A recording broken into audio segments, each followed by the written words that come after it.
Voilà.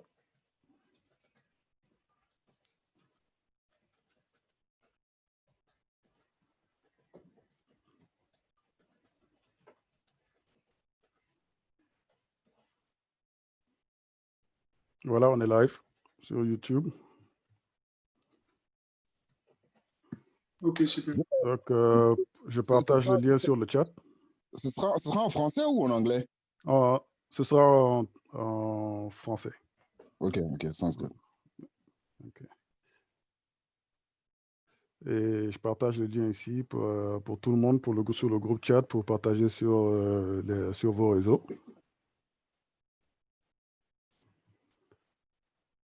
Ok, un instant.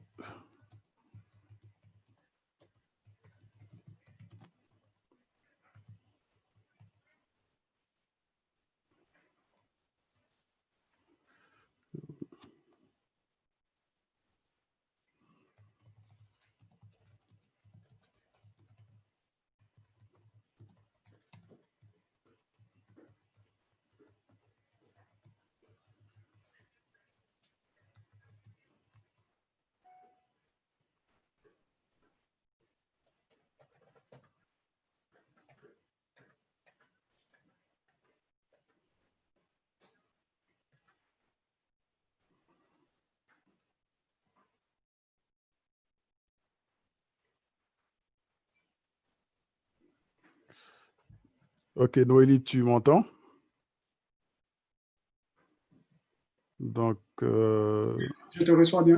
ok, d'accord. Donc, voilà. Donc, s'il te plaît, continuer de recevoir les gens qui se connectent.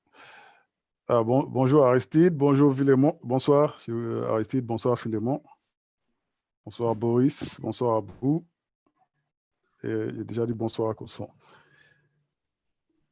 Donc là, je pense que c'est bon. Si tu es prêt, Noélie, on peut démarrer. Ça fait déjà 10 minutes qu'on a 10 minutes de retard. Voilà, écoutez, bonsoir tout le monde. Donc, comme le grand frère Abou l'a dit, déjà, moi, c'est Noélie Nguessan. Et avec, justement, avec Akil Technologie et Côte d'Ivoire particulièrement, nous avons décidé justement d'aller ensemble sur ces différents événements que nous allons monter là, notamment des sessions live pour permettre justement à toutes ces personnes-là qui veulent monter en compétence dans des sujets technologiques et bien d'autres aspects, de pouvoir rejoindre à cette communauté-là qu'on veut voir naître au niveau de la Côte d'Ivoire et grandissant au niveau de toute l'Afrique. Et je ne vais pas être long. Je dis déjà merci pour la considération au grand frère Abokone et je pense que cette session sera une session interactive qui va nous permettre justement de pouvoir monter en compétence, apprendre davantage. Et bonne session à tout le monde. N'hésitez pas à laisser des discussions dans le chat pour structurer assez rapidement cette session en 3 grandes parties. La première partie se fera ça sera une partie théorique, si vous voulez, une partie où on va prendre la peine d'expliquer de manière théorique, et la deuxième partie sera une partie ensuite une partie pratique avec la présentation de certains outils qui permettraient justement d'optimiser notre travail en tant que personne pratiquant le télétravail. Et la troisième partie sera justement destinée à une séance de questions-réponses qui va vous permettre, après avoir suivi bien entendu l'interaction, sinon le message du grand frère, son intervention, pardon, et vous aurez la possibilité de poser des questions. Bref, je vous passe la parole, grand frère, et merci encore beaucoup pour tout ce que tu fais pour la communauté en Côte d'Ivoire. Même étant de très loin, on te sent très près de nous et ça nous donne la force et on avance ensemble. Merci.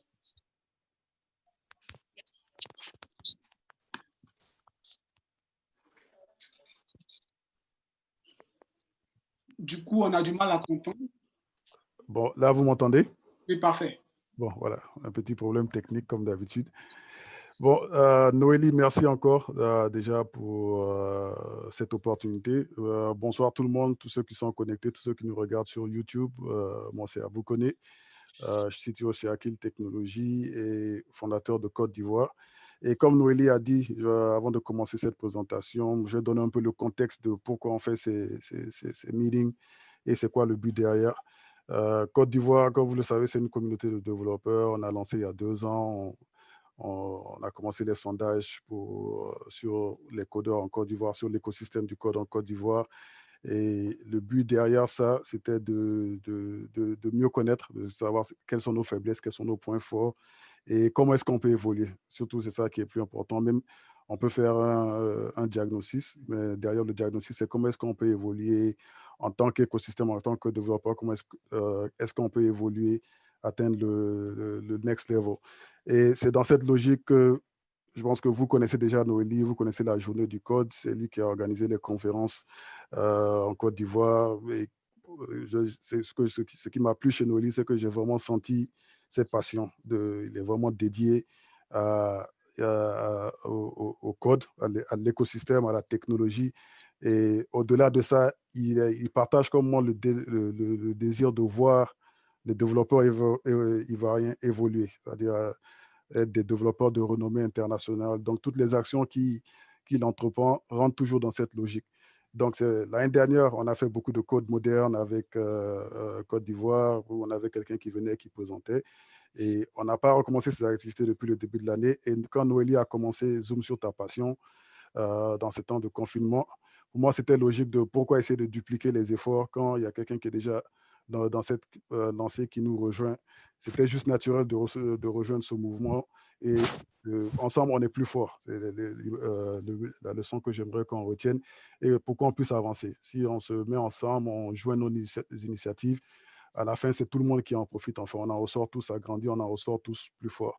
Donc, Zoom sur ta passion, c'est quelque chose que Côte d'Ivoire, derrière lequel Côte d'Ivoire se met. Ce sera toutes les semaines, 3 fois par semaine. On aura des speakers qui vont venir, différents niveaux d'expérience, différentes professions. Mais tout est centré sur la technologie. On essaie de vous amener 3 heures par semaine au moins où quelqu'un peut venir vous apprendre quelque chose de nouveau qui va justement vous permettre d'apprendre quelque chose de nouveau, de l'ajouter à votre arsenal d'outils et de pouvoir en sortir plus professionnel après. Donc aujourd'hui, moi je commence, je vais parler du télétravail. Comme je vous ai dit, c'est un peu mon domaine, c'est un peu ma passion.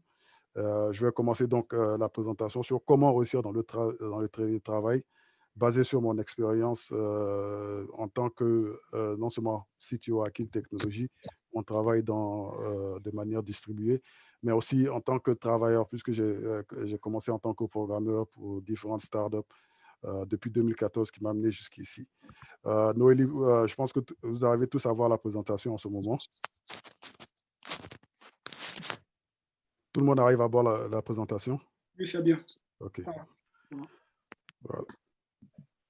Donc, encore pour truc, je m'appelle Abou Koné, je suis basé, je suis basé au Maryland, pas loin de Washington, D.C. J'ai eu un bachelor en computer science de l'Université de Californie et un master en information science de l'Université du Maryland. Je code depuis 2003, je suis CTO chez Akil Technologies.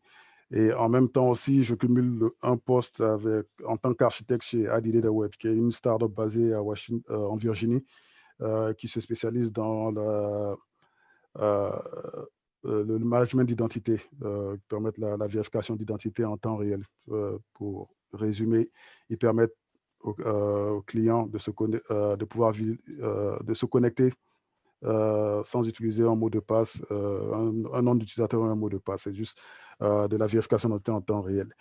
Et je suis remote depuis 2014. J'ai commencé ma carrière en remote avec justement une autre startup qui était basée au Canada, à Montréal, qui était plus dans la cybersécurité, qui permettait aux développeurs d'applications d'installer une application un peu comme, je pense, Windows Defender, un antivirus qui permet en temps réel d'intercepter les attaques sur votre application web.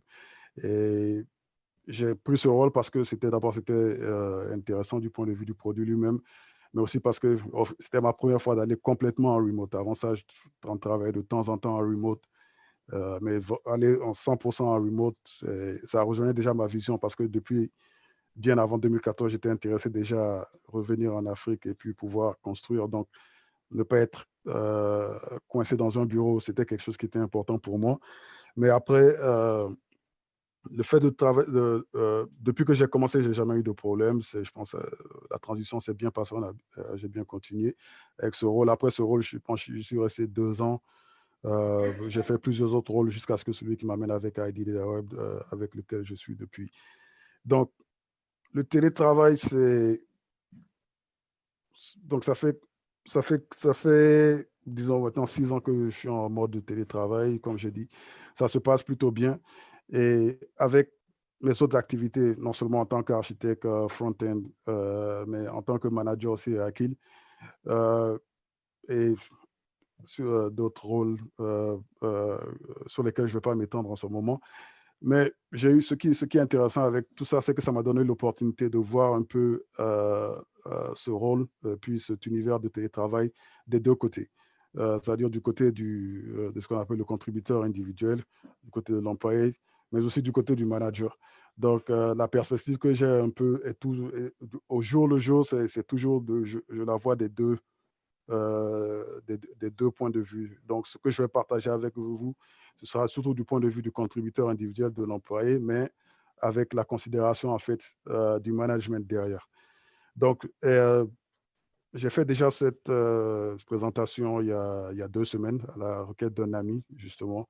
Et l'idée pour ça m'est venue d'un article que j'ai écrit justement sur ce sujet. Euh, Parce qu'il y a un de nos stagiaires qui m'a justement posé la question, comment est-ce que je peux retirer? C'est une question qui me revenait souvent, que beaucoup de personnes me posent. Donc, au lieu de me répéter à chaque fois, j'ai dit pourquoi ne pas juste écrire un article que j'ai posté sur le blog d'Akil, que vous pouvez consulter bien sûr à cette adresse. Et cette présentation est juste un condensé un peu de cet article-là. Mais si vous voulez aller plus en profondeur sur ce dont je vais parler, vous pouvez consulter l'article sur le blog d'Akil Technologies. Pour moi, ça fait, pour vous donner plus de contexte, ça fait 22 ans que je vis aux États-Unis. Et euh, après avoir observé pendant tout ce temps la manière dont on travaille ici, avoir eu un certain succès professionnel, ça revient à une qualité que je recherche personnellement dans mes développeurs, dans les développeurs euh,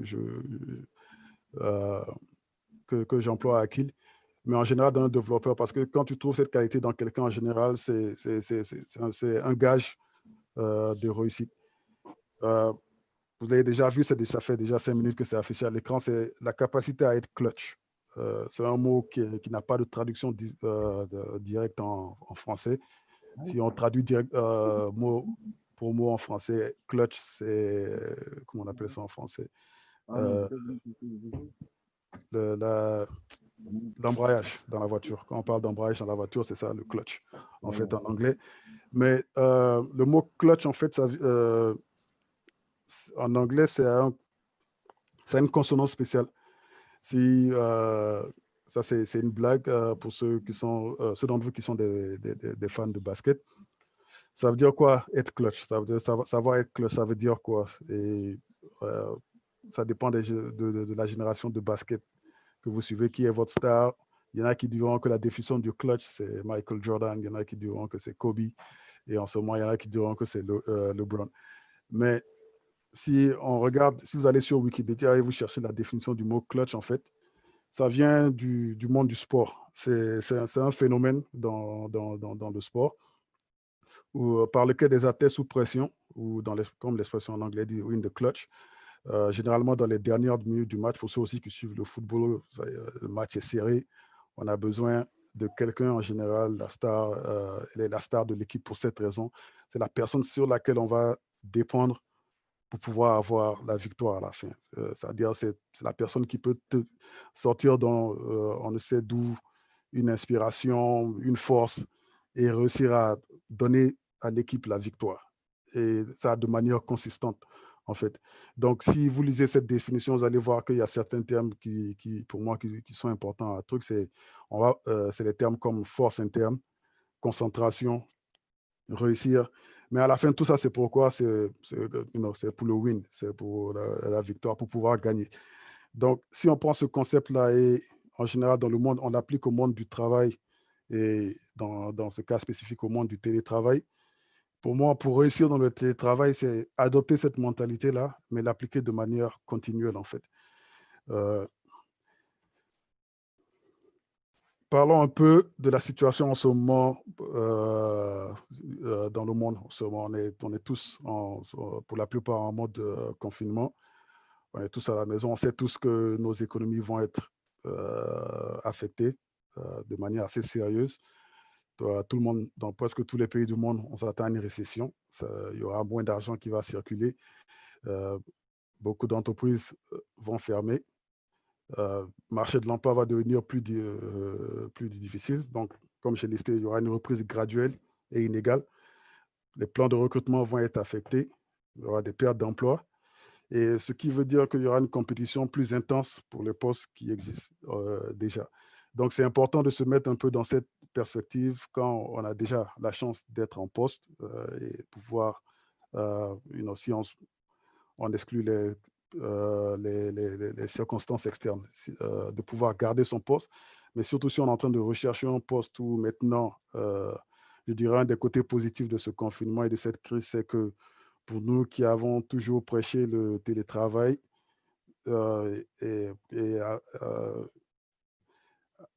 et qui avons rencontré de la résistance en général des managements, c'est que ça ne laisse plus le choix aux entreprises, en fait. C'est soit on passe en télétravail ou on meurt.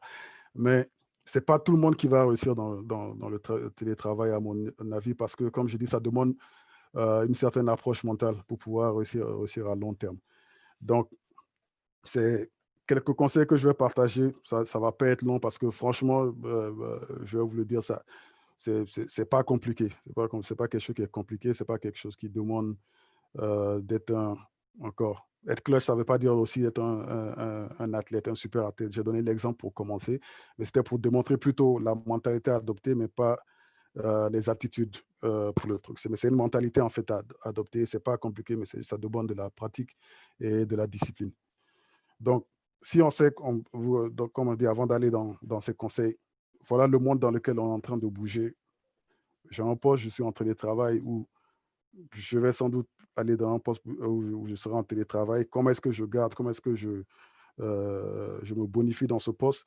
C'est en étant clutch, c'est en adoptant quelques pratiques et quelques, comment on dit, quelques hacks mentaux assez simples. Donc, et surtout dans cette période où ça va être beaucoup pour moi, à mon avis, si on se spécialise sur le développement, ça va être beaucoup plus difficile pour les développeurs juniors. Parce que même si vous ne l'avez pas remarqué avant, en mode télétravail, euh, ceux qui ont tendance à avoir du succès, c'est ceux qui sont déjà assez seniors parce qu'ils arrivent déjà à s'autodiscipliner, à s'auto-gérer en général, sans avoir besoin de beaucoup de supervision. Mais pour les développeurs qui sont juniors, qui ont besoin de plus d'encadrement, ça va être beaucoup plus difficile. Donc, avec ça en tête, j'ai listé ici quelques règles à comprendre quand on passe en mode télétravail. Donc, le premier point qui est très important, c'est peut-être que ça a l'air évident et au point que ça ne vaille pas la peine de le mentionner, c'est quand on dit télétravail, c'est moins de télé, plus de travail. Donc, vous allez voir beaucoup de mimes comme celui que j'ai mis sur la gauche, working from home, où les gens vont prétendre, ouais, télétravail, ça veut dire que je peux m'asseoir à la maison et relaxer, juste prétendre travailler. Ça, je peux vous dire que si c'est ça que vous avez en tête, quelle que soit l'entreprise, c'est juste une question de temps avant qu'on ne vous renvoie, que la sentence ne tombe. Et ça, comme je dis, ça dépend juste de la taille de l'entreprise, des systèmes de check qu'ils ont en place. Mais travailler de la maison, ça ne veut pas dire relaxer de la maison. C'est relaxer de la maison où tout d'un coup, le travail qu'on vous avait donné à faire devient optionnel ou n'est plus important. Et ça, pour des raisons pour lesquelles je vais rentrer dans les prochaines slides, votre travail devient encore plus important qu'il n'était quand vous étiez au bureau. Comme je disais plus tôt, avant la crise, la raison pour laquelle la plupart des employeurs n'aimaient pas le télétravail, ou en avait peur plutôt. Pour moi, c'est plutôt une question d'en avoir peur. C'est justement à cause de cette question de contrôle. De savoir que l'employé va pouvoir livrer ce qui lui est demandé sans être, bien sûr, supervisé. Donc, ce qui est important à comprendre encore, moins de télé, plus de travail. Et quand je dis télé, c'est en fait tout ce qui est divertissement, tout ce qui est distraction par rapport à ce que vous devez livrer et qui est dû à votre travail. Et deuxièmement, ce qui est important à comprendre aussi quand vous passez en mode télétravail, et c'est pour ça que je parlais en général de la différence entre les développeurs juniors et les développeurs seniors, c'est qu'il est très important de comprendre que vous, en tant que travailleur, comprenez quelle est la valeur que vous apportez à l'entreprise. Que comme je dis, c'est quelque chose qui a l'air assez évident, que vous allez me dire, bien sûr, ça ne vaut pas la peine d'en parler, mais d'expérience, je sais que ce n'est pas tout le monde, en fait, qui arrive à comprendre ça. Parce que, rappelez-vous, l'économie va rétrécir. Il y aura plus de compétition pour les mêmes positions. Donc, ça veut dire, naturellement, il n'y a que les meilleurs qui vont rester, qui vont pouvoir survivre. Donc, il est important de comprendre que votre poste, disons, si on parle je ne suis pas un économiste, mais je pense que tout le monde comprend assez simplement que dans une économie du travail, on vous donne un salaire à la fin du mois parce que vous produisez quelque chose pour la compagnie. Donc, est-ce que vous pensez en tant que travailleur, réfléchissez, demandez-vous, est-ce que moi, en tant que travailleur, la valeur que j'apporte à la compagnie est quelque chose est quelque chose qui est tellement important à leurs yeux qu'ils feront tout pour me retenir. C'est un point pour moi qui est crucial, qu'on soit même en dehors du mode de télétravail ou pas. Est-ce que vous apportez de la valeur à vos compagnies? Parce qu'un travail, on parle dans le monde du travail, même pour les ONG qui ont des travailleurs, des employés, ce n'est pas la charité. On ne vous donne pas de l'argent juste parce qu'on aime votre personnalité ou bien juste parce que c'est de l'assistance sociale. On attend quelque chose en retour de ce travail. Donc, que vous soyez en mode travail ou en mode télétravail, ça va toujours revenir à quelle est la valeur que vous apportez, quelle est la valeur de la production que vous rapportez à l'entreprise. C'est quelque chose qui est crucial et qu'il ne faut jamais, jamais perdre de vue si vous voulez réussir, en tout cas dans le monde du télétravail. Ça nous amène à notre prochain point. Vous savez, vous avez pris ça en compte. Vous savez que je dois me concentrer, je dois apporter de la valeur à l'entreprise. Comment est-ce que je fais ça? Apporter de la valeur à l'entreprise, c'est crucial, comme j'ai dit, mais ce n'est pas quelque chose qu'on fait une fois et on se dit qu'on est là, ouais, là, je suis bon. Comme je vous ai dit, quand on est clutch continuellement. Ce n'est pas quelque chose où un mois, vous êtes Michael Jordan et le mois d'après, vous êtes comme quelqu'un qui n'a jamais joué au basket de sa vie. C'est-à-dire qu'il faut être consistant. Et ce qui est important aussi dans une optique de télétravail, c'est d'être fiable. Parce que il y a le télétravail, c'est à la base, pour moi, c'est une question de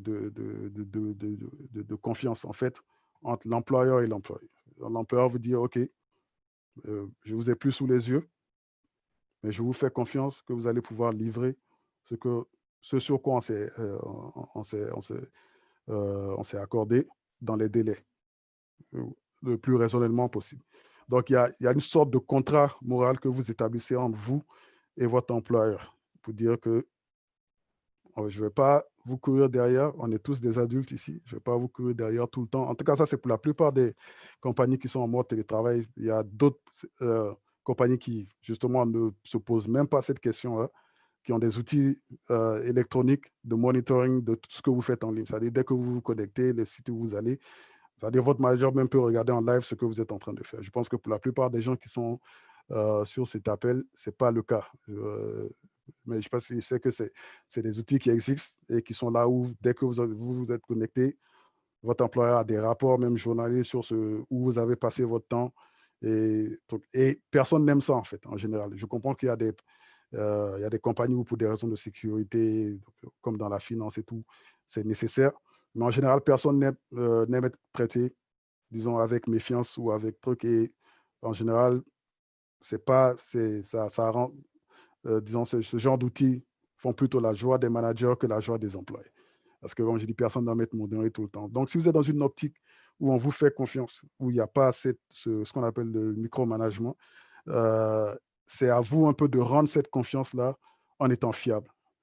C'est-à-dire que comprenez encore que chaque jour ne compte que 24 heures et que les 8 à 10 heures que vous accordiez à votre travail quand vous étiez au travail, c'est toujours les mêmes 8 à 10 heures que vous devez accorder à votre travail quand vous êtes en mode télétravail. Donc, vous devez prendre sur vous de vous organiser, de vous discipliner pour pouvoir livrer sur vos tâches comme si vous étiez au bureau. Donc, c'est pour ça que le point clutch pour moi à retenir ici, c'est d'assumer vos responsabilités et de livrer, et ça de manière continue, et d'être assez consistant avec vos livrables. Comme je dis, c'est mieux de toujours être comme ça que d'être comme ça un moment et le moment d'après d'être en bas. Ça manque de consistance. Le troisième point à comprendre, qui est en relation avec les deux autres, c'est que, et que j'ai vu de mon expérience, c'est qu'il y a certaines personnes, quand ils passent en mode remote, en mode télétravail, elles ont tendance à penser qu'elles deviennent invisibles. C'est-à-dire, comme je le disais plus tôt, elles ont tendance à penser que parce qu'elles ne sont plus au bureau, leurs livrables, leur travail ne sont plus aussi importantes ou n'ont plus de visibilité par rapport à leur employeur ou même à leurs collègues. Et ça, c'est une des erreurs les plus graves que vous pouvez faire parce que, comme je dis, une fois que la barrière physique est enlevée, que vous n'êtes plus dans des bureaux, votre visibilité, inversement, votre visibilité augmente du point de vue de vos collègues et de vos supérieurs. Parce que maintenant, ils n'ont plus, avant où on pouvait se dire, je veux savoir le statut de cette tâche, ils peuvent juste aller jusqu'à votre bureau, juste marcher à votre bureau et vous demander. Maintenant, ça demande plus d'efforts de leur part de savoir où vous en êtes. Et comme je dis, il n'y a plus cette... ils sont plus rassurés que ce soit... Et là, je parle de vos collègues ou bien de vos plus un. Ils n'ont plus cette assurance de vous voir physiquement, de vous voir travailler sur votre ordinateur et d'avoir cette assurance que vous êtes à la tâche. Donc, ça vous revient à vous de rassurer que même si on est loin des yeux, on n'est pas loin du cœur. C'est-à-dire, et ça, c'est une des règles elle est subtile, mais c'est une des règles les plus difficiles à comprendre, en fait, en général, surtout pour les développeurs qui sont juniors, parce qu'ils ont tendance à manquer de discipline et d'autodiscipline et pour entrer dans ce cadre mental. Mais retenez une chose, une fois que vous êtes en télétravail, clairement, vous n'êtes pas invisible. C'est-à-dire que vos tâches, vos livrables, ce n'est pas comme si tout d'un coup, elles disparaissaient des organigrammes ou bien des plannings et qu'on n'en a plus besoin et que vous pouvez juste faire ce que vous voulez. J'ai toujours du mal à comprendre, en fait, quelquefois, cette mentalité parce que c'est tellement contre-productif que ça m'étonne qu'ils arrivent à penser. Mais comme j'ai dit, c'est d'expérience que je parle. Donc, retenez ça. Vous n'êtes pas invisible parce que vous êtes en télétravail. Ça ne veut pas dire que vous êtes invisible. Vous avez toujours un devoir d'être joignable par rapport à vos collègues et par rapport à vos plus un. Et ça nous amène justement dans le quatrième point qui pour moi, qui résume en fait le télétravail. Le télétravail, c'est une question de communication. Parce que on est tous on est des êtres humains, on est des êtres sociables. Le fait d'être dans un bureau, de partager un espace, il y a une sorte de communication qui est non dite, qui arrive, qui se passe à ce niveau.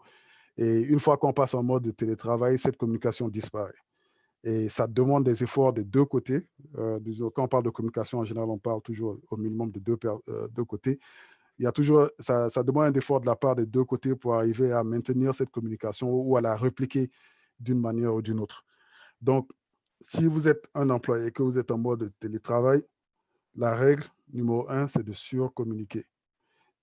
Pas juste de communiquer, mais de surcommuniquer pour s'assurer que vos collègues, même s'ils ne vous voient pas physiquement, ils ont une certaine image mentale de vous comme quelqu'un de fiable, comme quelqu'un qui est là, comme si quelqu'un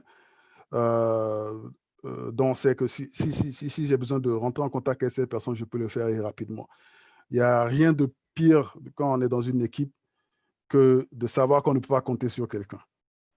Ça, je ne parle même pas du point de vue du management, mais je parle juste entre collègues. Il n'y a rien de pire d'être celui sur qui on ne peut pas compter parce qu'on sait que si je lui envoie un message sur Slack, il ne va pas répondre. Si je lui envoie un mail, il ne va jamais répondre. Ça, comme je dis, ça, vous n'aurez pas une longue carrière, surtout en mode de télétravail. Parce que ça, je pense, si vous violez cette règle-là, vous allez payer les pots cassés assez rapidement. Donc, pendant les heures de travail, c'est simple. Assurez-vous d'être facilement joignable. En fait, comprenez que vos problèmes de communication, ce n'est pas aux autres de les résoudre. Ce n'est pas aux autres de s'ajuster à vous et à vos problèmes de communication. Donc, non, pour réussir dans ce domaine, c'est à vous de communiquer correctement votre statut aux autres et de manière continuelle.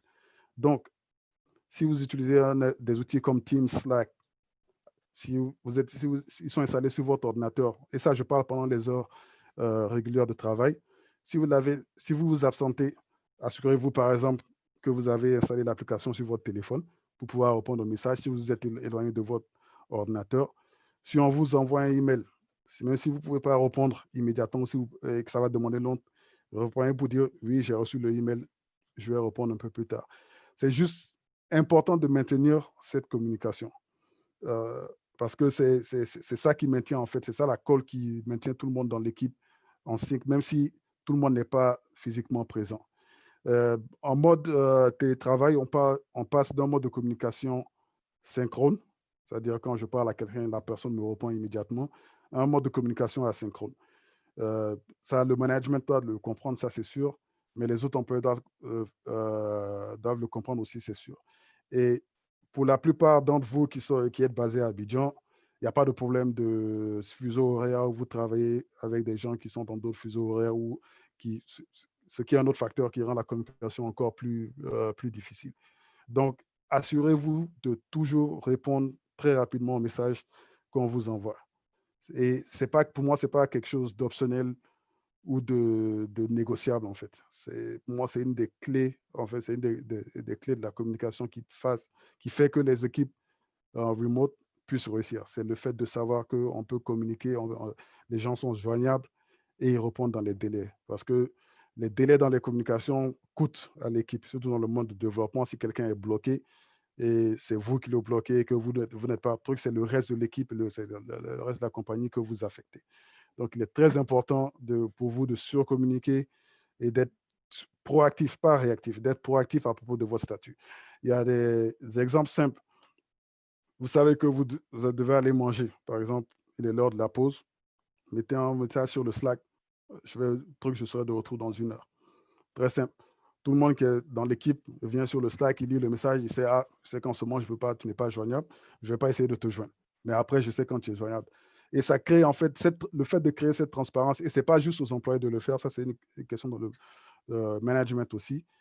Le fait de créer cette transparence, en fait, met tout le monde à l'aise parce que tout le monde sait que chacun est en train de faire son meilleur effort pour que tout le monde, en fait, puisse réussir. Chacun est en train de donner le meilleur de lui-même pour que tout le monde puisse réussir. Mais ça demande la transparence. Il faut que vous soyez transparent dans vos communications. Si vous savez que vous devez sortir, vous savez que vous devez sortir ou que il y a des périodes dans la journée où vous allez être injoignable, communiquez-le. Et ça, maintenant, c'est le côté manager qui parle pour moi. Il n'y a rien de plus frustrant que d'être mis sur le fer accompli. Surtout quand il y a des urgences qui viennent et vous n'avez rien communiqué. Et on s'attend à ce que vous soyez là pour pouvoir répondre à un besoin urgent. Et tout d'un coup, ah non, en fait, ça ne fait pas sérieux d'abord, ce n'est pas professionnel. Et ça frustre. Et quand tout le monde le sait, frustrer quelqu'un assez et vous allez payer les pots cassés. Donc, j'insiste vraiment sur ce point en termes de télétravail. Vous voulez réussir, il faut que vous sachiez communiquer. On ne peut pas être en mode télétravail et puis vouloir être cachotier.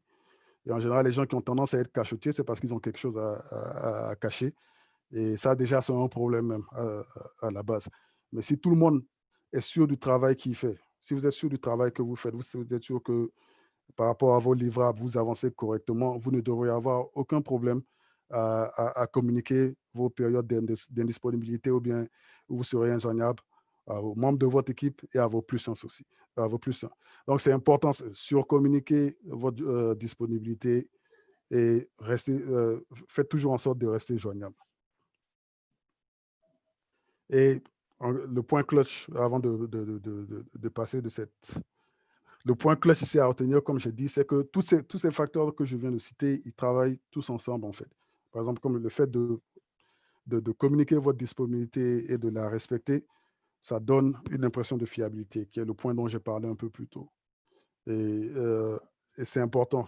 Et la communication, c'est pas juste verbal. C'est pour ça que je dis c'est un peu cyclique. Toutes ces règles de base à mon niveau, pour réussir dans le travail, elles sont toutes connectées en fait. Parce que vous communiquez correctement en général, ça vous donne une impression de fiabilité et vous livrez. Et livrer, en fait, c'est une manière de communiquer. C'est-à-dire, quand vous livrez, vous communiquez par vos actions. Donc, c'est un peu cyclique et tout est connecté, en fait. Et donc, et si vous cassez vous ne respectez pas un de ces points, c'est comme si vous cassez un peu le cercle, vous cassez la chaîne et, et ça amène des problèmes. Donc, être clutch, et ça, je parle maintenant, ça, c'est le dernier point où je m'adresse spécifiquement aux développeurs. C'est être clutch, ça reviendra toujours à 2 choses. C'est livrer, parce qu'à la fin de la journée, comme j'ai dit, on est payé parce qu'on doit produire quelque chose, et communiquer. Communiquer, c'est ça, c'est, disons, le lubrifiant qui facilite le travail, en fait, la livraison. Le communiquer, c'est le lubrifiant qui facilite la communication. Mais si je devrais, entre les deux, si je devrais retenir un mot ou un concept pour définir qu'est-ce qui peut vous aider à réussir dans le télétravail, ce serait la communication. Parce que, comme je dis, ça englobe tout. Parce que, comme je dis, avec la communication, il y a la communication verbale et la communication par vos actions, qui sont vos livrables. Donc, ça résume un peu, comme je vous ai dit, les concepts ne sont vraiment pas compliqués. Il n'y a pas de leçons à pratiquer tous les jours, ou bien, à mon avis en tout cas, il n'y a pas de leçons à pratiquer tous les jours, de secrets. Ça revient juste à ces éléments simples. Et d'expérience, ils ont l'air simples, mais leur mise en pratique est beaucoup plus difficile parce que beaucoup de gens, ça revient toujours à une question un manque d'autodiscipline pour, comme je dis, se concentrer, s'atteler aux tâches, s'assurer qu'on progresse correctement sur les livrables, ou de 2, la communication, pour dire que que ce soit votre joignabilité ou votre disponibilité, vous ne communiquez pas correctement dessus et ça crée une impression. Et ça revient au point que j'ai soulevé plus tôt. Vous n'êtes pas invisible aux yeux de vos collègues ni aux yeux de vos plus 1. Et assurez-vous toujours de maintenir les lignes de communication avec tout le monde autour de vous.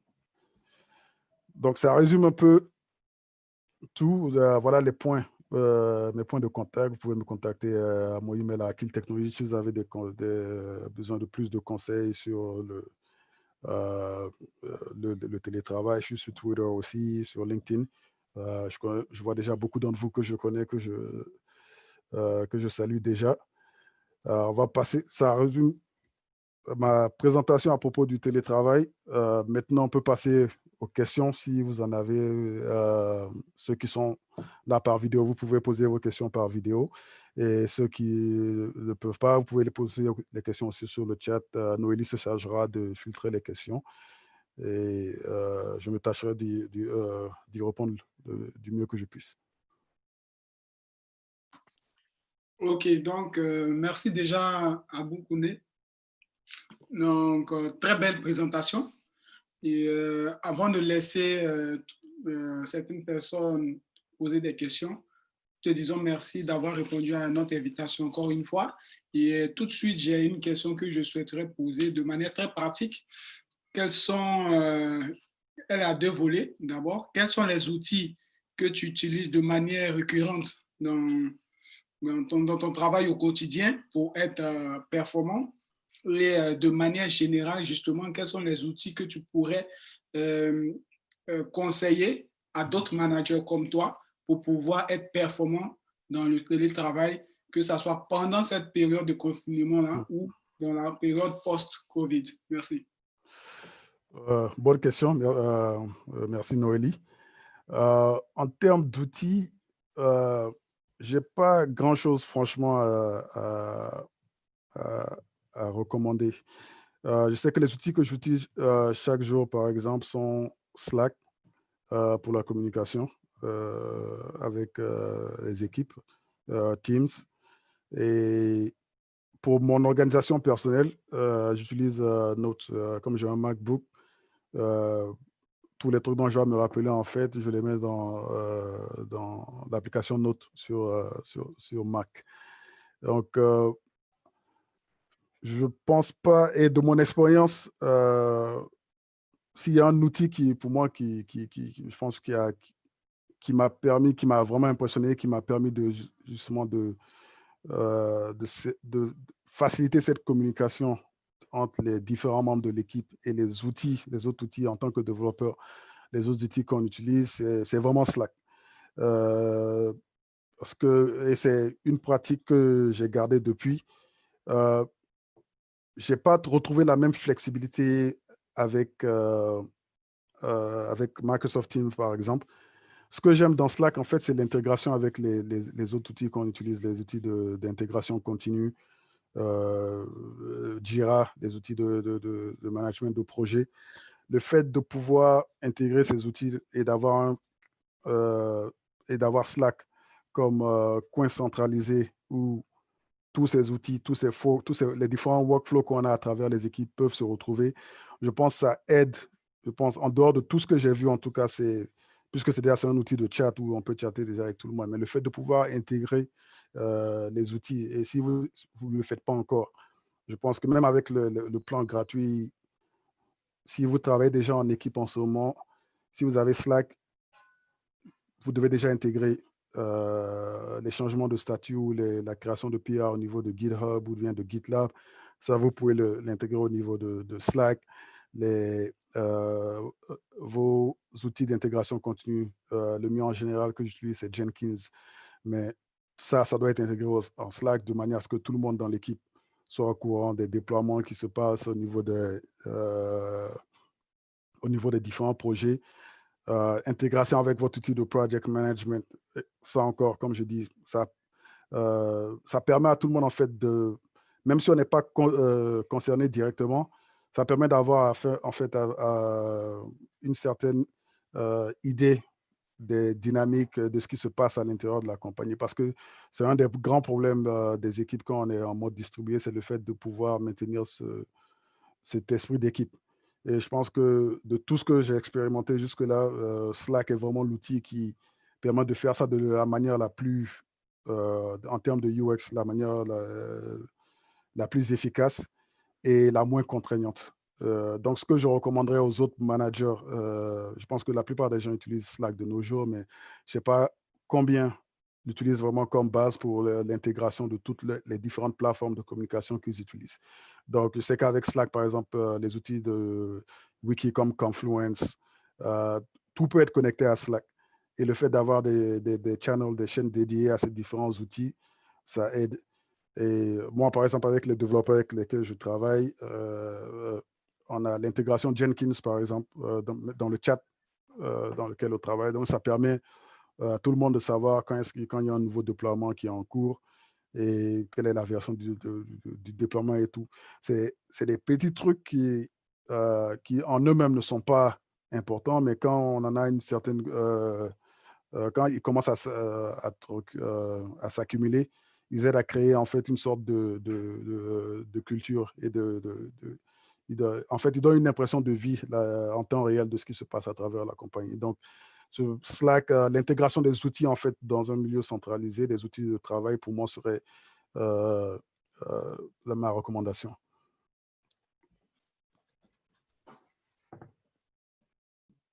Ok, merci. Je pense qu'il y a d'autres questions qui s'annoncent déjà au niveau de la discussion, donc tu pourrais répondre directement. OK.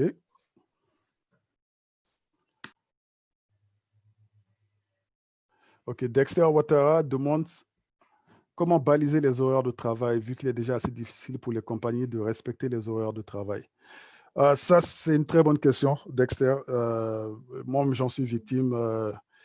Le fait d'être assis dans un bureau, disons, je vais commencer d'abord par donner une anecdote. Les 2 premières... Pardon?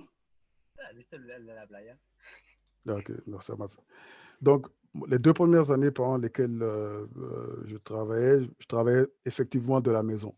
Mais après 2 ans, je me suis fatigué et j'ai décidé d'aller chercher en fait un bureau pour pouvoir faire justement cette démarcation entre le bureau et la maison. Parce qu'il est effectivement beaucoup plus facile une fois qu'on est dans un bureau physique, une fois qu'il est l'heure de la descente, de pouvoir faire la déconnexion mentale et de dire que bon, là j'ai fini de travailler, je rentre à la maison et j'en ai fini avec le travail. Mais en mode télétravail, cette ligne-là, elle est brouillée. C'est une question, en fait, pour moi, de pratique personnelle. Il y a des jours où j'y arrive. Je sais que si le temps arrive, il est l'heure, je déconnecte, j'éteins tout et je vais faire quelque chose d'autre. Mais étant développeur, il y a des fois où c'est juste, il y a la passion. Il y a juste quelque chose que tu commences qui te passionne et tu tiens à le finir. Et ça, c'est beaucoup plus difficile de déconnecter quand on est à la maison. Donc, ça reviendrait pour moi en dehors, disons, de l'employeur lui-même qui cherchera à avoir plus en dehors des heures de travail. Pour moi, c'est une question d'autodiscipline, en fait, de savoir, de se forcer quand il le faut à juste déconnecter quand il est l'heure. Donc, Aimé Sawadogo, bonjour Aimé. Je rebondis sur la question ci-dessous. S'agissant de télétravail, est-il souhaitable de revoir les horaires, sachant qu'on est plus productif à certains moments, contrairement aux horaires classiques de travail? Ça encore, ça dépend de votre culture de management au niveau de vos compagnies, de vos différentes compagnies. Et mon avis personnel, du point de vue de management, c'est qu'il devrait y avoir toujours un certain niveau de flexibilité au niveau des horaires de travail, en fait. Et effectivement, on est tous différents. Il y a des gens qui ont certaines périodes où ils sont le plus productifs par rapport à d'autres. Il y a des employés comme nous qui ont des enfants, et surtout en ces temps de confinement, les enfants sont à la maison. Donc, ça demande quelquefois, ils ont des périodes d'indisponibilité par rapport aux différents besoins domestiques et tout. Donc, pour moi, c'est surtout ça, c'est au niveau surtout du management que cette question est importante, de faire comprendre qu'il y a une certaine flexibilité par rapport aux heures de travail. Mais pour la contrepartie pour ça, c'est à mon niveau, et le conseil que je donnerais, c'est d'avoir et ça c'est pour les managers, c'est d'avoir ce qu'on appelle les core hours, c'est-à-dire un fuseau horaire dans la journée où, quelle que soit votre situation, tout le monde doit être là en fait. Et ça en fait, pour empêcher justement d'avoir ces problèmes de communication où tout le monde n'est pas joignable. On doit avoir, sur les 4 heures de la journée, on doit avoir un certain fuseau où la présence de tout le monde, la joignabilité de tout le monde, à moins qu'il y ait des circonstances spéciales, est garantie. Par exemple, on peut dire, on veut s'assurer que, par exemple, entre 11 heures du matin et 15 heures ou 14 heures, tout le monde doit être joignable, tout le monde doit être au bureau. Et il y a plus maintenant, en dehors de ce fuseau horaire, il y a de la flexibilité par rapport à votre joignabilité et votre disponibilité. Donc, c'est une question culturelle du point de vue du management de pouvoir se relaxer assez pour savoir que personne ne va s'asseoir de soir à son bureau de 9 heures du matin jusqu'à 18 heures, ou bien de 8 heures jusqu'à 18 heures, et de pouvoir en fait accommoder les différents besoins de chacun. Mais je pense que le fait de maintenir pour moi un fuseau horaire de joignabilité pour tout le monde, c'est une bonne contrebalance pour permettre toujours à l'entreprise de fonctionner de manière efficace. Kosran Foussou, bonsoir, demande quel conseil donnez-vous aux développeurs juniors ou aux personnes qui débutent dans le développement pour qu'ils puissent réussir dans le télétravail? Hmm. D'abord, je dis ça en blaguant, mais il faut savoir Google, il faut savoir chercher les réponses. Et ça, c'est pas juste spécifique au télétravail, en fait. Quand on est développeur junior, c'est vrai qu'on a besoin de plus d'encadrement. Mais en général, si vous êtes le conseil que j'ai à donner, si vous êtes un développeur junior, vous devrez aller voir seulement un développeur senior quand vous avez. C'est mieux d'approcher un développeur senior si vous êtes bloqué avec quelque chose de concret, de dire voilà ce que j'ai essayé et ça n'a pas marché, que de venir en s'attendant à ce qu'on vous offre la réponse déjà empaquetée, bien ficelée et tout. C'est, pour moi, c'est un des facteurs un facteur, comme je dirais, clutch pour savoir qui est un bon développeur par rapport à qui un autre. C'est ceux qui savent trouver en fait la solution à leurs problèmes. Et qui savent se débrouiller, en fait, qui n'attendent pas toujours que ça leur tombe dans la main. Mais si vous êtes développeur junior, il n'y a pas de, il y a pas de miracle. Pour moi, votre première tâche, c'est d'être en train de faire des projets. Vous devez être en train de faire des projets. J'ai remarqué qu'il y a trop de développeurs, de juniors, surtout à Abidjan. Là, on parle dans le contexte d'Abidjan, qui vont juste de formation en formation en formation. On dit ils deviennent des formés professionnels. Mais c'est des gens que tu assois après, tu leur donnes un projet, ils ne savent pas par où commencer. Et être autosuffisant, c'est l'essence d'un développeur. C'est-à-dire pouvoir s'auto-motiver, s'auto-discipliner. Le mot auto en tant que développeur, je pense, c'est la moitié de notre personnalité. On est des gens, on arrive toujours, en fait, un développeur à la base, c'est quelqu'un qui trouve une solution. C'est pas, si on enlève le côté technique, en fait, on est là pour résoudre les problèmes des gens en utilisant quoi? En utilisant le code. Donc, c'est en général, les développeurs que j'ai vus qui ont du succès, qui réussissent dans leur carrière. Et ça, je le vois, qu'ils soient juniors ou bien plus confirmés, c'est des gens en général qui sont, comme je dis, autosuffisants, qui arrivent à. Je ne parle pas du point de vue de la communication avec les collègues ou des gens qui sont en retrait du point de vue social, mais c'est des gens, quand tu leur donnes un problème, c'est comme un chien qui est sur un os. Ils vont s'attarder sur le problème. Ils vont pas lâcher jusqu'à ce qu'ils trouvent une solution pour ça, en fait. Et c'est quelque chose de personnel. C'est pas quelque chose que on peut apprendre en général. C'est pour ça que je recommande aux gens qui sont pas vraiment passionnés par le code de ne pas s'y mettre juste parce qu'ils entendent que ça peut être lucratif, c'est ce que tout le monde va faire et tout. Parce que à la base, il y a une question de passion personnelle. Parce que, comme je disais plus tard par rapport à la question de Dexter, le fait pour moi, je sais que je dois travailler entre 9h et 18h, mais si à 18h, il y a un problème qui me bloque, je ne vais pas m'arrêter à 18h juste parce qu'il est 18h. Moi, la manière dont je pense, c'est non, il y a ce problème-là qui me bloque, il y a un challenge, il faut que je trouve la solution. Donc, c'est ça qui me motive, en fait. Et on enlève même le côté emploi et tout. Non, maintenant, j'ai un challenge en face de moi et comment est-ce que je le résous, en fait. Et tant que je ne le résous pas, je ne suis pas à l'aise. C'est les gars que j'ai remarqué, en tout cas, qui ont ce genre de mentalité, en fait, et qui savent aller sur Internet et trouver la solution, tenter différentes choses, tenter différents angles, et jusqu'à arriver à la solution, c'est ce genre-là en général qui réussissent. Donc, si vous êtes développeur junior, c'est bon, les tutoriels, tout ça, c'est toujours bon, mais vous n'allez jamais apprendre tant que vous n'êtes pas passé sur des projets pratiques. C'est le conseil le plus important que j'ai à vous donner.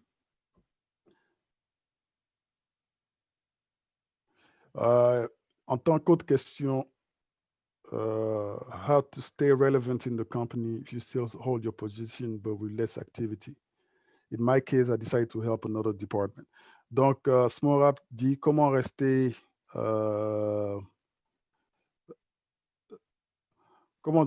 Et ça, je pense, c'est par rapport à ma présentation où j'ai dit que comment vous allez montrer votre valeur à la compagnie.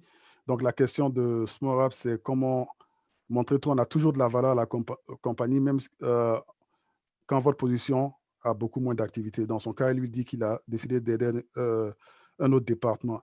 Et ça, je pense, c'est une des meilleures choses qu'il aurait pu faire pour prouver qu'il apporte de la valeur à la compagnie. C'est de ne pas toujours, comme j'ai dit, n'attendez toujours pas que les choses vous tombent dans la main. Si il y a il y a un livre qui s'appelle en anglais, je vous recommande, il est très court, je pense qu'il fait peut-être 30 pages et tout, mais je vais vous le résumer. Il s'appelle Who Moved My Cheese, qui a bougé mon fromage. Et l'histoire, en fait, il y a deux souris, disons deux rats, qui sont dans un labyrinthe. C'est comme dans les laboratoires, on met les rats dans un labyrinthe. Et le but, en fait, c'est de leur apprendre à naviguer le labyrinthe pour trouver. Ils ont mis, les chercheurs ont mis une pièce de fromage dans une part du labyrinthe. Et donc, chaque jour, on met les rats dans le labyrinthe et ils doivent trouver leur chemin jusqu'au truc, au fromage pour pouvoir manger. Donc, on le fait pendant une période de temps. Les rats avec un odorat fin, à la fin, ils arrivent à mémoriser la route pour arriver jusqu'au fromage. Et ils s'habituent à ça. Donc, on les met chaque jour, ils le font de mémoire, ils arrivent au fromage, ils mangent, ils sont rassasiés et tout. Et le twist, le truc, l'angle maintenant, c'est qu'après un moment, on change la location du fromage. Donc, il y a un des rats qui arrive, il ne trouve pas le fromage. Il va, il dit, ah, pas de fromage. Qu'est-ce qu'il fait? Il recommence, il utilise son odorat, comme je dis, les rats en odorat fin, et il se remet à la recherche du fromage jusqu'à aller le retrouver. L'autre rat arrive et quand il ne trouve pas le fromage, il se met à se plaindre, ah, qui a bougé mon fromage justement? Qui a bougé mon fromage? Je ne le trouve pas, il avait là, toujours là. Donc, c'est en fait, la philosophie derrière, c'est ça dans la vie. Dans la vie, il faut apprendre à être adaptable. Ça revient toujours à une des qualités que je dis qui est bon pour un développeur. Il faut être adaptable, savoir que les paramètres vont toujours changer et il faut pouvoir réagir par rapport aux paramètres et ne pas s'attendre à ce que les choses, ne pas faire d'assumption de se dire que les choses seront toujours ce qu'elles sont en ce moment et pouvoir réagir quand les paramètres changent. Donc, à travers cette anecdote, j'espère que vous comprenez un peu le principe derrière. Si votre position diminue en responsabilité, comme Smorap l'a dit, allez en chercher, montrer que vous pouvez faire quelque chose d'autre que ce que vous avez fait jusque-là. Et ce n'est pas juste pour préserver votre boulot, mais ça vous, en même temps, en tant qu'individu, je pense que ça vous agrandit aussi. Dadou, et pour ceux qui ont les enfants? Ben, ça, c'est notre combat quotidien. En ce moment, tu ne peux que gérer. Il n'y a vraiment pas de remède magique là, dessus. Je travaille avec ma femme, chacun va à son tour pour gérer les enfants à son tour. Il n'y a pas de... C'est une situation qui est difficile. Normalement, on travaille même déjà en télétravail, ça demande un certain niveau de concentration. Mais avec des enfants, c'est encore beaucoup plus compliqué. C'est pour ça que du point de vue du management, ça demande aussi un peu de compréhension et de flexibilité aussi. Oui, bonsoir. Merci beaucoup à Bouconnet pour cette présentation et merci aussi à Noélie pour la présentation. J'ai une petite question, c'est en rapport du coup avec les sources de distraction. Là. Oui. C'est quoi les sources de distraction un peu alors, les enfants, effectivement, c'est très difficile en télétravail quand on a les enfants à côté de soi. Mais en dehors des enfants, c'est quoi les sources de distraction que tu rencontres le plus souvent en télétravail? Et comment tu fais pour rester focus quoi, sur ton travail? Bon, moi, personnellement, déjà, je pense que la source numéro un de nos jours, c'est les réseaux sociaux. C'est pour ça que je pense qu'il y a 3 ou 4 ans, j'ai fait la décision en fait d'arrêter en fait les réseaux sociaux, si ce n'est ce qui est en relation avec mon travail en fait. Parce que j'ai remarqué en fait que le temps, ce que j'appelle, si je peux me permettre, ce mouvement continu de scroller, ça n'a jamais de fin. Et en fait, si vous connaissez un peu l'histoire de Facebook et tout, c'est désigné comme ça, en fait. Ça marche comme c'est supposé être marché. Le fait, c'est que quand tu viens sur ces plateformes, le point pour eux, d'où ils retirent leur argent, ou c'est de vous retenir sur la plateforme. Et il y a ils ont des psychologistes, des psychiatres, pas des psychiatres, mais des psychologues qui se sont attelés à la tâche pour vous faire justement perdre ce temps sur, on peut considérer ça perte de temps, mais sur ces plateformes. Donc pour moi, ça a été en fait la décision consciente de juste ne plus les utiliser, à moins que ce ne soit en relation avec mes activités professionnelles. Mais pendant la journée, ce n'est plus un facteur pour moi de dire que je vais sur une des plateformes sociales juste pour voir ce qui se passe. C'est en général réaction à des trucs que je fais ou des trucs mais consciemment, je ne vais pas juste perdre du temps. Mais c'est pas ça, je comprends que c'est pas pour tout le monde. Il y a des outils qui utilisent des outils que vous pouvez utiliser justement sur votre navigateur pour bloquer l'accès à ces applications pendant un certain nombre de temps.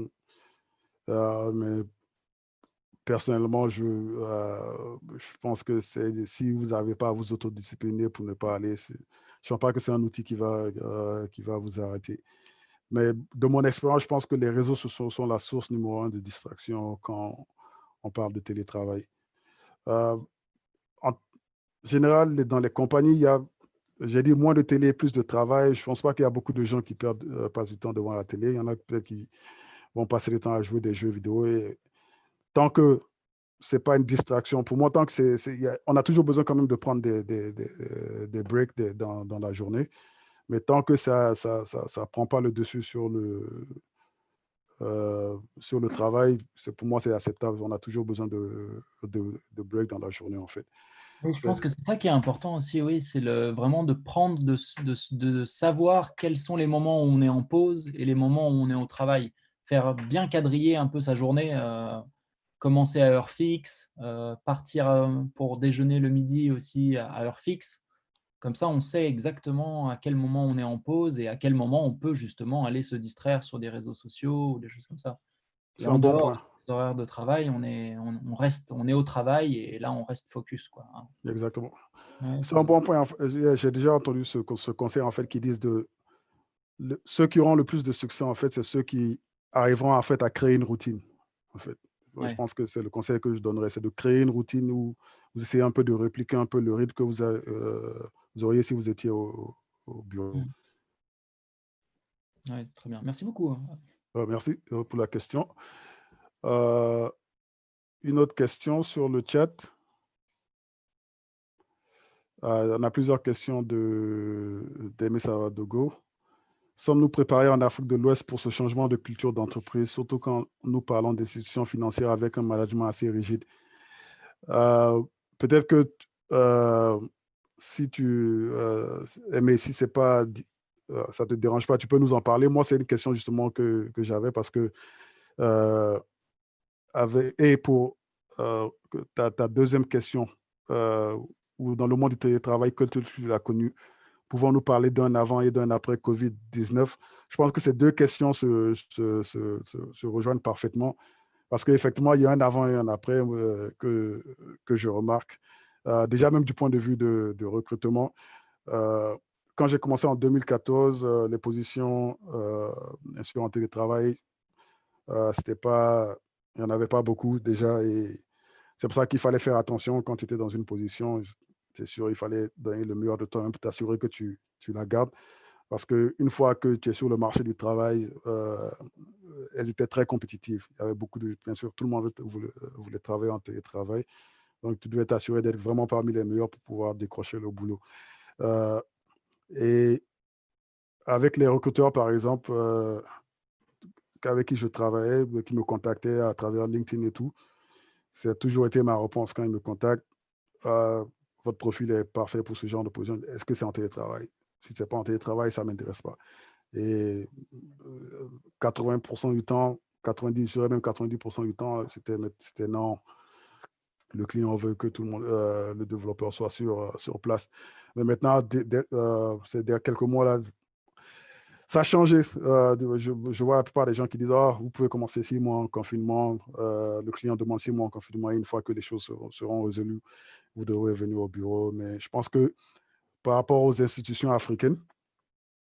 J'ai été positivement surpris quand même de voir qu'elles ont été réactives par rapport au télétravail et elles y sont passées bon gré, mal gré, disons la plupart du temps malgré, mais qu'elles y sont passées quand même. Je pense que c'était une question de survie, elles n'avaient pas vraiment le choix.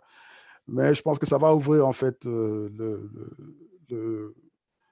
euh, le marché.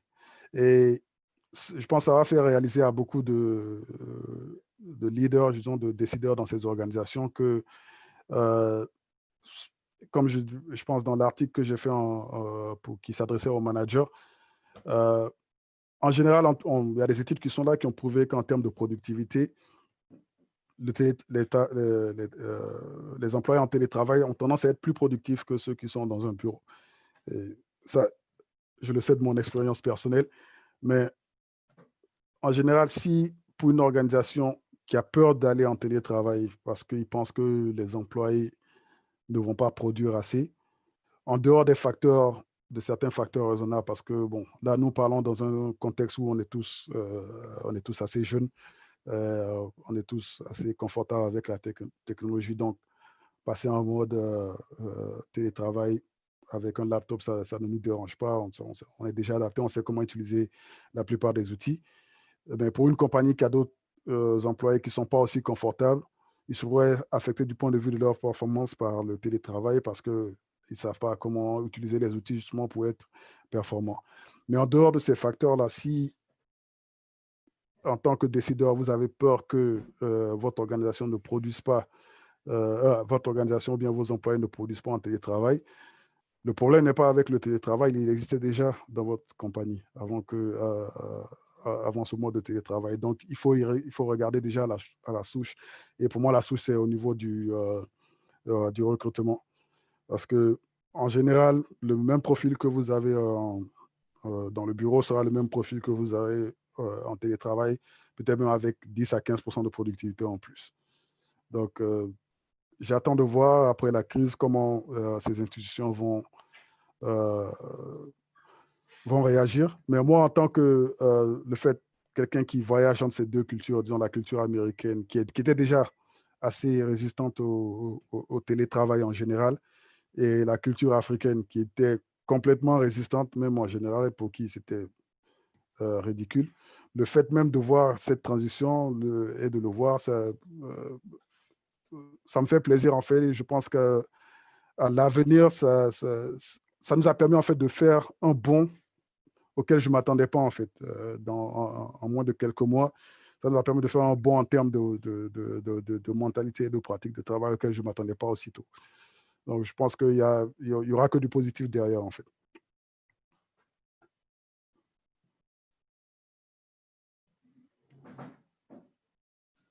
Il y a Bleu Yves qui a une question. Il demande, est-il possible de travailler aussi sur ses projets personnels lorsqu'on est télétravailleur? Bonne question, surtout dans le contexte ivoirien, le contexte des gombos.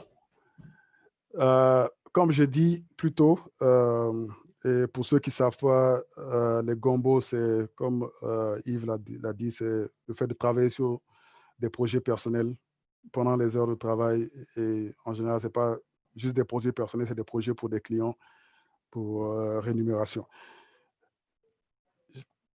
Moi, je suis développeur, je l'ai fait dans ma carrière.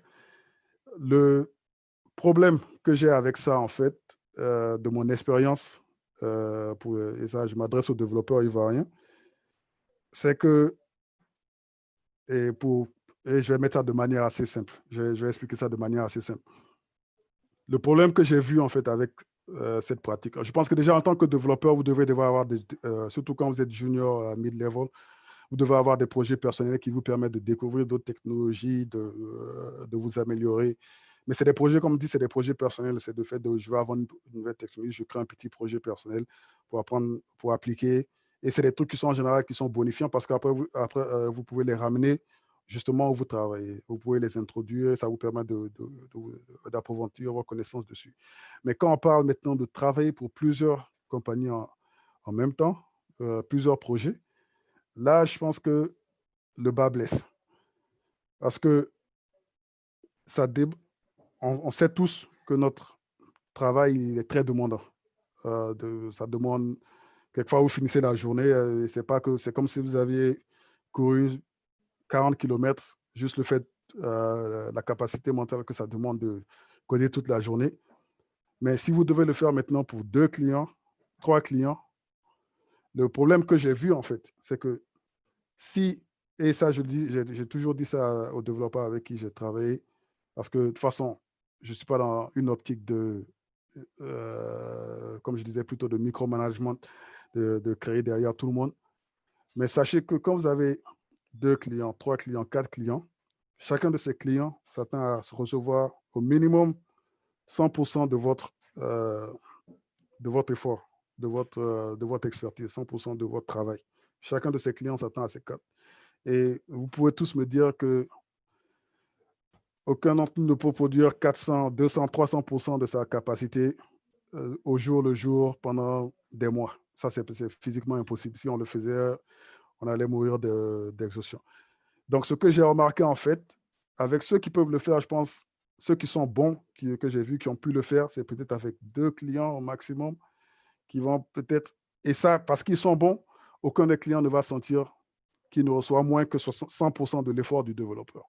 C'est-à-dire, les livrables sont livrés dans les délais, la communication est là, on répond à temps sur les sujets, le client n'a aucun problème avec, disons, le développeur parce que son besoin est rempli, son besoin est adressé. Ce que j'ai remarqué justement avec les développeurs en Côte d'Ivoire, c'est que je commence avec un client, je me donne à 100%. J'en ai 2, chacun des clients maintenant sent qu'il reçoit 50%. J'en ai 3, 33%, et ainsi de suite. Et à la fin, personne n'est content, votre réputation est à l'eau. C'est ça le problème que j'ai en fait avec les développeurs en Côte d'Ivoire et qui passent en mode télétravail.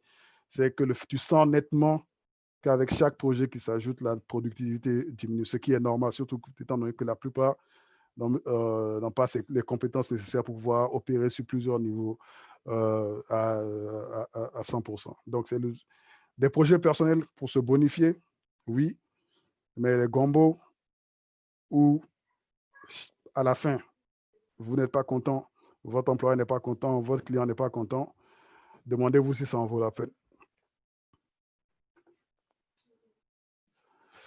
OK. Dernière question, parce qu'on termine dans 10 minutes. Pensez-vous que les développeurs informatiques seront sérieusement impactés par la crise? Mon regard est qu'elle forcera les entreprises à amorcer leur transformation, digitale. Je partage, étant donné que à quelle technologie on a une SS2I, je partage très clairement ton avis, Dexter. Je pense que c'est maintenant, en fait, si on parle du point de vue business strictement, il n'y a plus d'arguments à faire de ce point de vue. Je pense que ça a été clair pour la plupart des compagnies, celles qui ont résisté jusque-là à la transformation digitale. Il est clair maintenant que, comme je dis, à chaque fois que je rencontre de nouveaux clients, c'est tout business de nos jours, à la base, est une entreprise de technologie avant d'être une entreprise spécialisée dans telle ou telle industrie, en fait. Le côté technologie, on ne peut plus le négliger. Et je pense qu'il y a beaucoup de chefs d'entreprise qui ont réalisé ça avec cette crise. Donc, je pense que pour les SS2I, pour les développeurs, je pense que le futur s'annonce bien. S'annonce bien aussi pour les développeurs seniors. Ceux, je pense, qui auront le plus de mal dans ce marché, je pense dans l'immédiat, ce sont les développeurs juniors. Et on en a beaucoup. C'est eux qui auront beaucoup plus de mal, à mon avis, à s'intégrer dans le monde du travail. Je ne sais pas si vous suivez les nouvelles de la technologie en Afrique, avec le fait, par exemple, qu'Andela avait déjà renvoyé 400 développeurs juniors au milieu de l'année dernière. Aujourd'hui, ils viennent d'annoncer encore qu'ils diminuent leur effectif. Mais dans le monde du travail, avec toutes les écoles de formation qui se lancent dans le monde, les coding bootcamp et tout, je pense qu'il y a un surplus de développeurs juniors. Et ceux qui ont le plus, c'est eux, à mon avis, qui auront le plus de difficultés dans le monde de la technologie.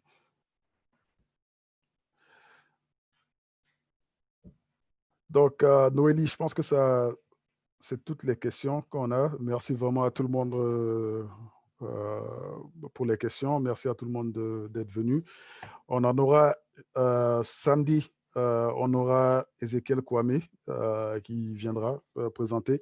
Ézéchiel travaille avec moi avec notre client américain, ça fait 3 mois maintenant.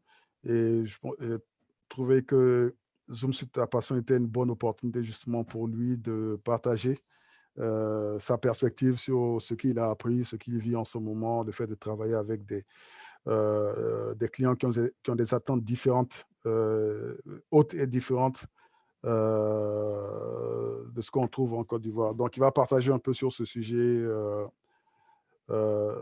samedi. Ézéchiel, je pense qu'il était connecté un peu plus tôt. Ézéchiel, tu veux te présenter Vous rapidement? m'entendez? Oui, on t'entend. Ok, bonsoir à tous. C'est Ezekiel Kwame. Comme il a dit, je suis développeur front-end. Mais je voulais apporter un petit rectificatif là. Ça fait 5 mois que je suis. 5 mois. Ça fait pas 3 mois. Ok, donc le samedi 22h sur ce channel Zoom, j'essaierai de partager en quelque sorte mon expérience avec des gens en tant que développeur front-end et en tant que consultant front-end pour les différentes entreprises américaines lesquelles j'ai eu à travailler. Je crois IT Data Web récemment et puis ICS Media. Donc, déjà, vous mettez un peu de l'eau à la bouche. J'espère que déjà vous serez présents ce samedi à 22h. Merci, Ézéchiel.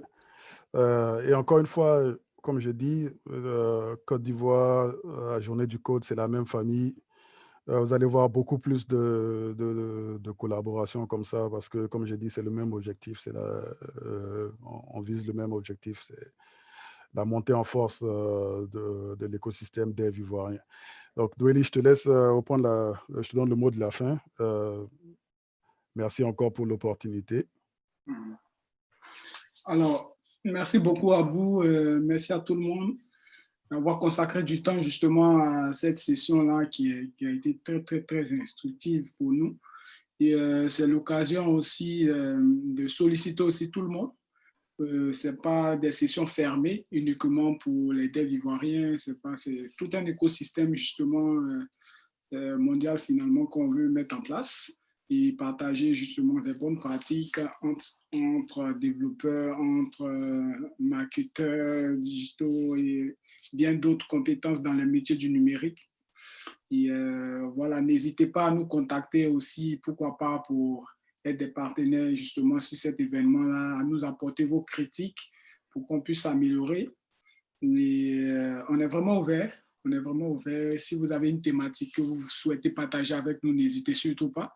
Et c'est là que moi, je vais terminer. Remercier encore Abou Koné pour sa disponibilité. Ce n'est pas toujours évident d'avoir des seniors de sa trempe avec nous, mais c'est très important. Si j'ai un élément à retenir, une idée justement à vraiment retenir de cet exposé-là, c'est que les développeurs juniors, ça sera un peu chaud.